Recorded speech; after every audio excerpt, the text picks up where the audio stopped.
After a long hiatus, we are finally back, and we've been out so long, we owe you guys big time. So we're gonna give you something new, something fresh. So enough of this yada yada, let's get out of here, man. Let's go.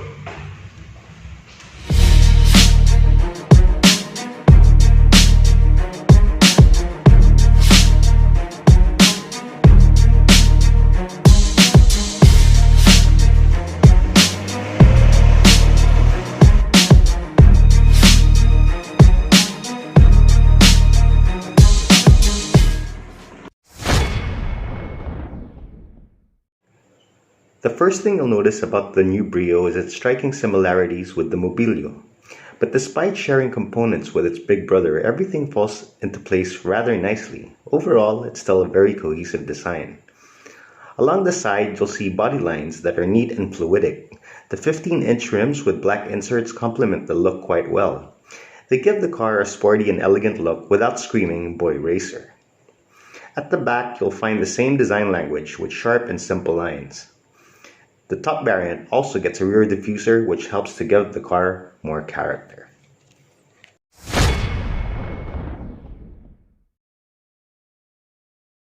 Okay, so the first thing you notice when you get inside is that there are a lot of shared components here with the Honda City, the Mobilio, and the BRV. And that's perfectly fine because everything still seems well placed and everything jives.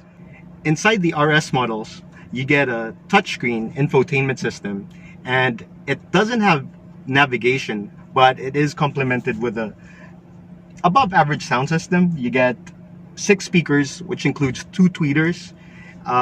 It has a good degree of separation. Soundstage is somewhat defined, and frequency response is between the mid to high range. I also really like the climate control switches. Now, at first glance, you'd think that it's a fully automatic climate control system because you get a digital display. But the fact is, it's just a manual AC control system that looks really modern. And personally, I don't mind the manual controls because everything is more intuitive. It's easier to use while you're driving, and it just fits so well with the rest of the interior. Gone are the days where a small car meant big compromise. And we all know that these cars are built to a price point, and that doesn't necessarily translate to a boring interior. As a matter of fact, looking around this interior space, you find that there are nice touches here and there to make the car a bit more exciting. Now at the back, you won't find amenities such as center armrest or vents for your AC, but that's fine because the AC circulates around quite nicely. It's a small cabin, and you'll find that there's heaps of legroom and good thigh support. Some people may say that it's a stretch to fit 3 adults behind the Brio. Let's see about that. For those of you wondering about this vehicle's trunk space, see for yourself. Mommy! If he can fit in there, you'll have no problems getting your mother-in-law inside. But on a serious note, you get 258 liters of cargo space with the rear seat up and 710 liters with the rear seat folded.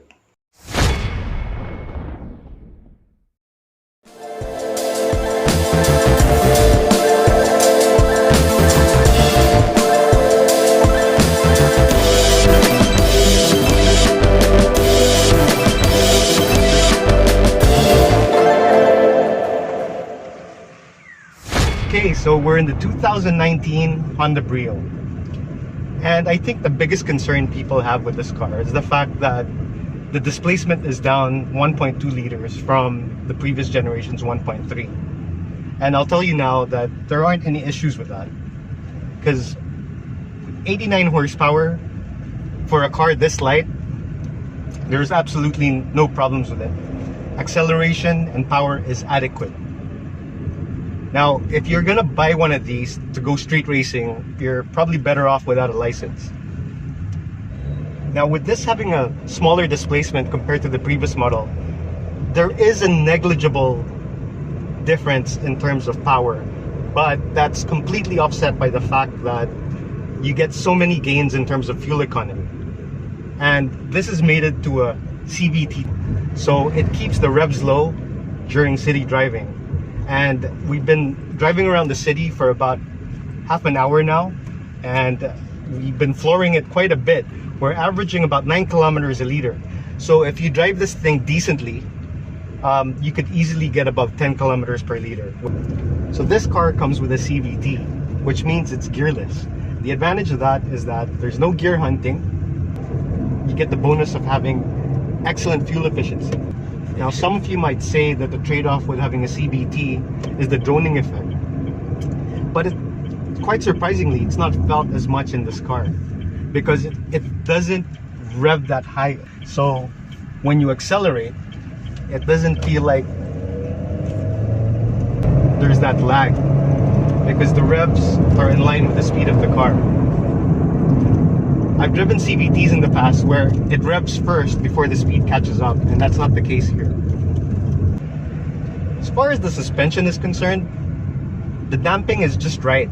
It's soft enough without compromising handling. You'll see that together with the steering, which is pretty direct, it's a really good package. It goes around bends quite nicely, and it deals with road imperfections without any issues. Now, usually cars in this class suffer from poor NVH, but that's not the case here. The sound or the noise outside is completely isolated. You do hear the purr of the engine, but it's not intrusive, it's not offensive at all. The Bridgestone Potenza tires help to give this car a very direct feel, which actually adds to the steering inputs. It makes the car very predictable, and it makes you feel in unison with the vehicle. The general impression I get with being behind the wheel of this car is that it's so easy to drive. And why is that? It's because you have great visibility, everything is ergonomic, and the car responds to your inputs pretty well.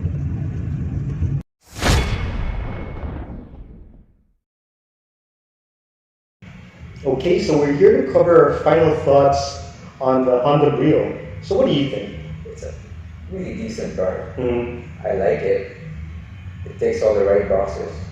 Right, I think it's a great package. I mean, there was a time where econo cars meant, they had to be boring, but this one actually gives you, a sense of excitement. The styling is more aggressive now. Right.